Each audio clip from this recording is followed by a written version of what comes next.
Nothing can be more frustrating than when you go to sit down and watch TV and your remote control doesn't work. Well, in today's tech video, I'm going to show you how to fix your Insignia remote control if it isn't working.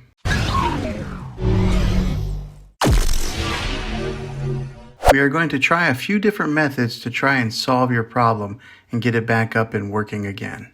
The first thing that I want you to try is to remove the batteries from the remote control completely. Then go over to your TV and unplug the TV from the wall outlet and wait 60 seconds.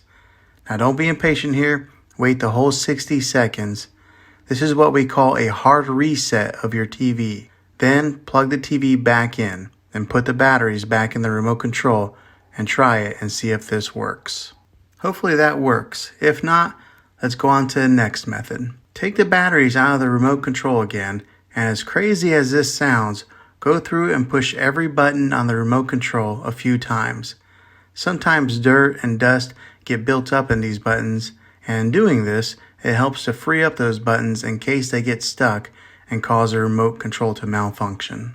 Hopefully this works. If not, then try replacing the batteries for a fresh set of new ones. Now you probably already tried this, but it's a good reminder to anyone who hasn't. If replacing the batteries doesn't work, then the last thing that you might have to do is to replace your remote control. I'll put links in the description down below of where you can get a new remote or maybe new batteries. Well, hopefully this video was helpful to you. If it was, go ahead and hit a thumbs up on this. Go ahead and subscribe to my channel. I make tech videos all the time, and I'd love to have you back in the next one. Take care.